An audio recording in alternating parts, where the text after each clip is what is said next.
Pada 27 Mei 2025, Akhbar The Star melaporkan mulai 1 Mei 2025, semua kedai makan termasuk warung dan gerai tepi jalan diwajibkan guna tong gas komersial 14 kg berwarna ungu yang bernilai RM70 setong. Ini merupakan kenaikan sebanyak 170% berbanding gas tong hijau yang digunakan sebelum ini yang hanya berharga RM26 setong. Apa kaitan kenaikan 170% dengan kos sara hidup rakyat? Kalau nak makan nasi, kalau nak makan mi, kenalah masak dulu. Nak masak, kena pakai api. Nak hidupkan api, kena pakai gas. Kalau gas naik harga, maka harga nasi, harga mi dan harga makanan yang lain pun naik jugalah. Kos pembuatan dan kos jualan saling berkait. Bagai isi dengan kuku, api dengan asap. Realiti hari ini, seorang Presiden Persatuan Kopitiam telah berkata, harga semangkuk mi boleh naik lebih RM1 disebabkan kos gas ini. Manakala, seorang lagi wakil restoran India pula berkata, mereka sebelum ini membayar RM2,600 sebulan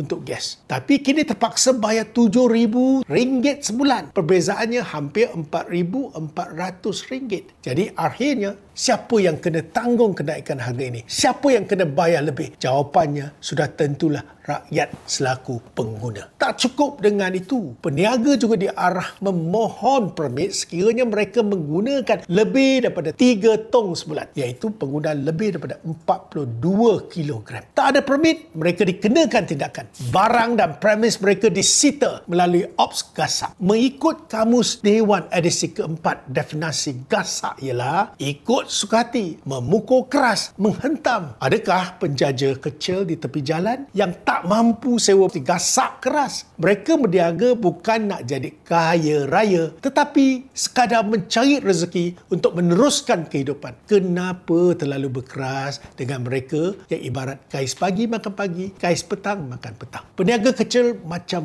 makcik jual pisang goreng, pakcik jual kuih pau, berapa sangat untung mereka dapat dalam sehari? Apa yang mengherankan ialah kenapa kita selaku pengeksport gas asli cecair LNG kelima terbesar dunia tetapi tak mampu beri subsidi kepada peniaga kecil. Menurut laporan tahunan ke-15 World LNG Report 2024 yang dikeluarkan oleh Kesatuan Gas Antarabangsa IGU pada 28 Jun 2024, jumlah ekspor LNG Malaysia pada tahun 2023 ialah sebanyak 26.75 juta tan, membentuk kira-kira 7% daripada jumlah LNG yang diniagakan di seluruh dunia. Hebat di mata dunia. Tapi rakyat sendiri tak dapat manfaatnya. Apa guna berbilion-bilion pelaburan masuk kalau tak mampu tampung subsidi gas yang dikatakan mencecah 3.4 bilion ringgit pada tahun 2024? Apa guna menaikkan kadar cukai SST daripada 6% kepada 8% jika hasil kutipan tidak dikembalikan semula kepada rakyat melalui pemberian subsidi? Nak rasionalisasi subsidi dan tangani keterisan itu kita sok. Tapi janganlah sehingga diibaratkan marahkan nyamuk, kelambu pula dibakar. Saya Berkasyong,